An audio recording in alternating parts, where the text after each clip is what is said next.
मल्लिका अर्जुन और महाकाल नामक ज्योतिर्लिंगों के आविर्भाव की कथा तथा उनकी महिमा। सूत जी कहते हैं, महर्षियों, अब मैं मल्लिका अर्जुन के प्रादुर्भाव का प्रसंग सुनाता हूँ, जिसे सुनकर बुद्धिमान पुरुष सब पापों से मुक्त हो जाता है। जब महाबली तारक शत्रु शिवा पुत्र कुमार कार्तिकेय सारी पृथ्वी की परिक्रमा करके फिर कैलाश पर्वत पर आए और गणेश के विवाह आदि की बात सुनकर क्रोंच पर्वत पर चले गए। पार्वती और शिव जी के वहां जाकर अनुरोध करने पर भी वे नहीं लौटे तथा वहां से 12 कोस दूर चले गए। तब शिव और पार्वती ज्योतिर्मय स्वरूप धारण करके वहां प्रतिष्ठित हो गए।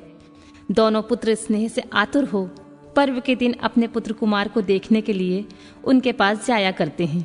अमावस्या के दिन भगवान शंभु स्वयं वहां जाते हैं और पूर्णमासी के दिन पार्वती जी निश्चित ही वहां पदार्पण करती हैं। उसी दिन से लेकर भगवान शिव का मल्लिका अर्जुन नामक एक लिंग तीनों लोकों में प्रसिद्ध हुआ। उसमें पार्वती और शिव दोनों की ज्योतियां प्रतिष्ठित हैं। मल्लिका का अर्थ है पार्वती और अर्जुन शब्द शिव का वाचक है। उस लिंग का जो दर्शन करता है वह समस्त पापों से मुक्त हो जाता है और संपूर्ण अभीष्ट प्राप्त कर लेता है, इसमें संशय नहीं है। इस प्रकार मल्लिका अर्जुन नामक द्वितीय ज्योतिर्लिंग का वर्णन किया गया है, जो दर्शन मात्र से लोगों के लिए सब प्रकार का सुख देने वाला बताया गया है। ऋषियों ने कहा, प्रभु, अब आप विशेष कृपा करके तीसरे ज्योतिर्लिंग का वर्णन कीजिए। सूत जी ने कहा, ब्राह्मणों, मैं धन्य हूँ, कृतकृत्य हूँ, जो आप श्रीमानों का संग मुझे प्राप्त हुआ। साधु पुरुषों का संग निश्चय ही धन्य है। अतः मैं अपना सौभाग्य समझकर पापनाशनी परम पावनी दिव्य कथा का वर्णन करता हूँ। तुम लोग आदर पूर्वक सुनो। अवंती नाम से एक प्रसिद्ध एक रमणीय नगरी है, जो समस्त देहधारियों को मोक्ष प्रदान करने वाली है। वह भगवान शिव को बहुत प्रिय है, परम पुण्यमयी और लोक पावनी है। उस पुरी में एक श्रेष्ठ ब्राह्मण रहते थे, जो शुभ कर्म परायण, वेदों के स्वाध्याय में संलग्न तथा वैदिक कर्म के अनुष्ठान में सदा तत्पर रहते थे। वे घर में अग्नि स्थापना करके प्रतिदिन अग्निहोत्र करते और शिव की पूजा में सदा तत्पर रहते थे। वे ब्राह्मण देवता प्रतिदिन पार्थिव शिवलिंग बनाकर उनकी पूजा किया करते थे। वेद प्रिय नामक के वे ब्राह्मण देवता सम्यक ज्ञानार्जन में लगे रहते थे, इसलिए उन्होंने संपूर्ण कर्मों का फल पाकर वह सद्गति प्राप्त कर ली, जो संतों को ही सुलभ होती है। उनके शिव पूजा पारायण 4 तेजस्वी पुत्र थे, जो पिता माता से सद्गुणों से कम नहीं थे। उनके नाम थे देवप्रिय, प्रिय मेधा, सुकृत और सुव्रत। उनके सुखदायक गुण वहां सदा बढ़ने लगे।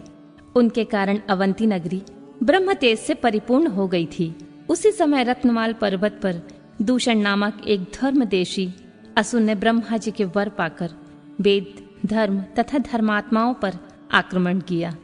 अंत में उसने सेना लेकर अवंती उज्जैन के ब्राह्मणों पर चढ़ाई कर दी। उसकी आज्ञा से 4 भयानक दैत्य चारों दिशाओं में प्रलय अग्नि के समान प्रकट हो गए, परंतु वे शिव विश्वासी ब्राह्मण बंधु उनसे नहीं डरे। जब नगर के ब्राह्मण बहुत घबरा गए, तब उन्होंने उनको आश्वासन देते हुए कहा, आप लोग भक्त वत्सल भगवान शंकर पर भरोसा रखें। यूं कह शिवलिंग की पूजा करके वे भगवान शिव का ध्यान करने लगे। इतने में ही सेना सहित दूषण ने आकर उन ब्राह्मणों को देखा और कहा, इन्हें मार डालो, बांध लो।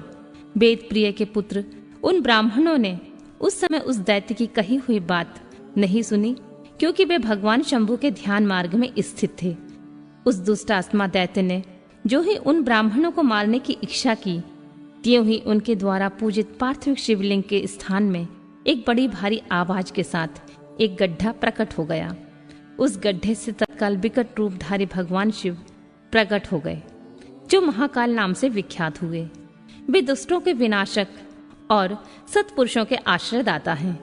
उन्होंने उन दैत्यों से कहा, अरे खल, मैं तुझ जैसे दुष्टों के लिए महाकाल प्रकट हुआ हूँ, तुम इन ब्राह्मणों के निकट से दूर भाग जाओ। ऐसा कहकर महाकाल शंकर ने सेना सहित दूषण को अपने हुंकार मात्र से तत्काल भस्म कर दिया। कुछ सेना उनके द्वारा मारी गई और कुछ भाग खड़ी हुई। परमात्मा शिव ने दूषण का वध कर डाला। जैसे सूर्य को देखकर संपूर्ण अंधकार नष्ट हो जाता है, उसी प्रकार भगवान शिव को देखकर उनकी सारी सेनाएं अदृश्य हो गईं। देवताओं की दुदुम्बियां बज उठीं और आकाश से फूलों की वर्षा होने लगी। उन ब्राह्मणों को आश्वासन दे सुप्रसन्न हुए स्वयं महाकाल महेश्वर शिव ने उनसे कहा, तुम लोग वर मांगो।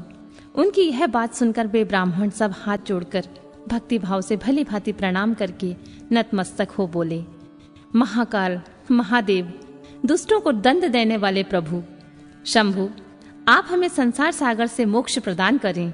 शिव, आप जन साधारण की रक्षा के लिए सदा यहीं रहें। प्रभु, शंभु, अपना दर्शन करने वाले मनुष्यों का आप सदा ही उद्धार करें। सूत जी कहते हैं, महर्षियों, उनके ऐसा कहने पर उन्हें सद्गति दे भगवान शिव अपने भक्तों की रक्षा के लिए उस परम सुंदर गड्ढे में स्थित हो गए। वे ब्राह्मण मोक्ष पा गए और चारों ओर एक एक कोस भूमि लिंग रूपी भगवान शिव का स्थल बन गई। वे शिव भूतल पर महाकालेश्वर के नाम से विख्यात हुए।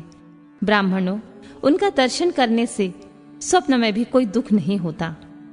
जिस जिस कामनाओं को लेकर कोई उस लिंग की उपासना करता है, उसे वह अपना मनोरथ प्राप्त हो जाता है तथा परलोक में मोक्ष भी मिल जाता है।